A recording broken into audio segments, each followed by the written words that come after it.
Iran America యుద్ధం యావత్ ప్రపంచాన్ని ఇంధన సంక్షోభంలోకి నెట్టేసింది. అయితే ఈ యుద్ధంలో ఇరాన్ హోర్మోజ్ జలసంధిని పావుగా వాడుకుని దిగ్బంధం చేస్తోంది. అక్కడి నుంచి ఒక్క సరుకు రవాణా నౌకను అనుమతించడం లేదు. దీంతో ప్రపంచవ్యాప్తంగా ఇంధన కొరత ఏర్పడింది. అయితే కాల్పుల విరమణ ఒప్పందంలో భాగంగా హార్మోజ్ జలసంధిని తెరుస్తున్నట్లు ఇరాన్ ప్రకటించింది. ఇరాన్ విదేశాంగ మంత్రి అబ్బాస్ అర్గాచి అధికారికంగానే ప్రకటించారు. ట్రంప్ కూడా హార్మోజ్ జలసంధిని తెరిచారని ప్రకటన ఇచ్చారు. అయితే ఇండియాకు చెందిన 2 ఆయిల్ ట్యాంకర్లు ఇరాక్ నుంచి ముడి చమురు తీసుకుని హార్మోజ్ జలసంధి వద్దకు రాగానే ఇరాన్ నేవీ యుద్ధ నౌకలతో ముందుకు దూసుకొచ్చి కాల్పులు జరపడం మొదలుపెట్టింది. ఈ కాల్పుల్లో ఒక వాణిజ్య నౌక ధ్వంసం అయింది. ఎలాంటి ప్రాణ నష్టం జరగలేదు. వెంటనే వచ్చిన దారినే తిరిగి వెళ్లిపోయాయి ఇండియా వాణిజ్య నౌకలు.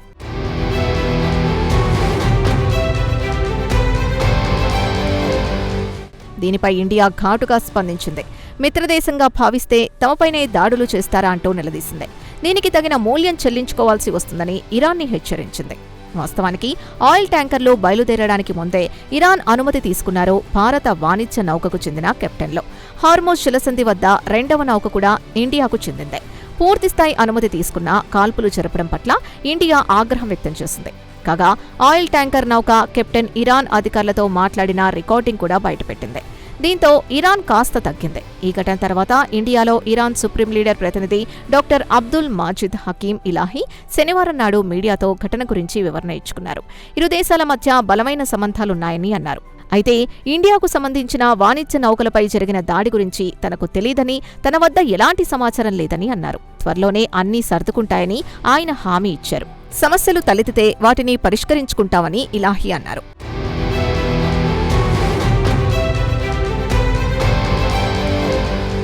ఇండియాకు ఇరాన్కు మధ్య సంబంధాలు బలంగా ఉన్నాయన్నారు. తాము శాంతిని కోరుకుంటున్నామన్నారు. తాము ఈ యుద్ధాన్ని కోరుకోలేదన్నారు. తమ ఎదుటిపక్షం కూడా తమలాగానే ఆలోచించాలని కోరుకుంటున్నామన్నారు. దీంతో పశ్చిమాసియాలో శాంతి పునరుద్ధరించబడుతుంది అన్నారు. కాగా ఇండియాకు చెందిన 2 ఆయిల్ ట్యాంకర్లు సన్మార్ హెరాల్డ్, జెగ్ ఆర్మన్లను హోర్మోజ్ జలసంధి నుంచి బలవంతంగా తిప్పి పంపించారు. కాగా ఈ 2 వాణిజ్య నౌకలు సుమారు 20 లక్షల బ్యాలర్స్ ఇరాకీ ముడి చమురు తీసుకుని ఇండియాకు బయలుదేరాయి. కాగా హోర్మోజ్ జలసంధి వద్దకు రాగానే బలవంతంగా ఆపేయడమే కాకుండా నౌకపై కాల్పులు జరిపారు. ఇక ఇరాన్ విదేశాంగ మంత్రి మాత్రం తమ మిత్రదేశాలకు హోర్మోజ్ జలసంధి గుండా వెళ్లడానికి అనుమతిస్తామని అన్నారు. అమెరికాకు మద్దతు తెలిపే దేశాల నౌకల్ని మాత్రం అడ్డుకుంటామని హెచ్చరించారు. ఇక ఇండియాకు చెందిన ఆయిల్ ట్యాంకర్లపై దాడులు చేయడంతో ఇరు దేశాల మధ్య తీవ్ర ఉద్రిక్తత పరిస్థితులు నెలకొన్నాయి.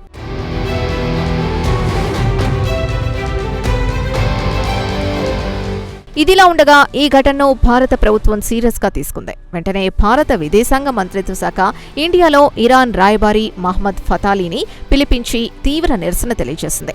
వెంటనే ఇండియాకు బయలుదేరి వాణిజ్య నౌకల్ని అనుమతించాలని కోరింది.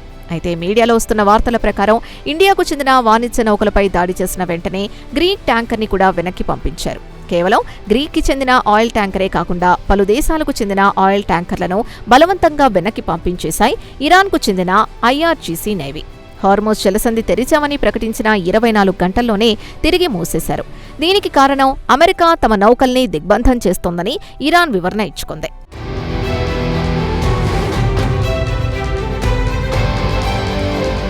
ఇక న్యూఢిల్లీలో ఇరాన్ సుప్రీం లీడర్ ప్రతినిధి డాక్టర్ అబ్దుల్ మాజిద్ హకీం స్పందిస్తూ భద్రతా కారణాల వల్ల హార్మోజ్ జలసంధి మూసివేయాల్సి వచ్చిందని వివరణ ఇచ్చుకున్నారు.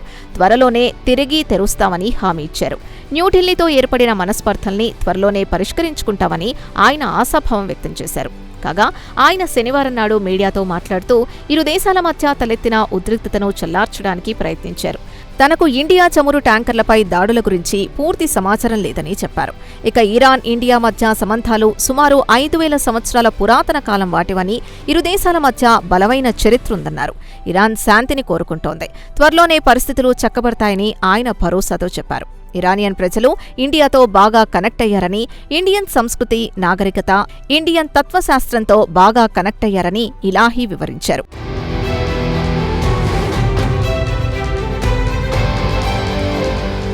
ఇండియాకు ఇరాన్ మధ్య ఉన్న చారిత్రక సంబంధాల వల్లనే ప్రస్తుతం గడ్డు పరిస్థితుల్లో ఇండియా చమురు ట్యాంకర్లను రప్పించుకుంటోందన్నారు.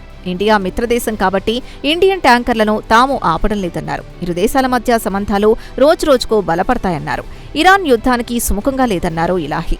కాగా గత శనివారం నాడు ఇండియా ఆయిల్ ట్యాంకర్ని వెనక్కి పంపారని తెలియగానే శనివారం సాయంత్రం భారత విదేశాంగ కార్యదర్శి విక్రమ్ మిస్త్రీ ఇరానియన్ రాయబారి మహ్మద్ ఫతాలీకి తీవ్ర నిరసన తెలియజేశారు.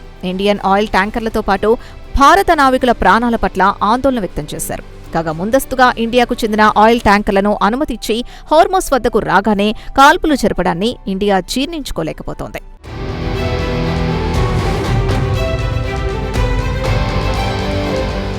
గత వారం హార్మోస్ వద్ద తీవ్రమైన ఉద్రిక్తత నెలకొంది.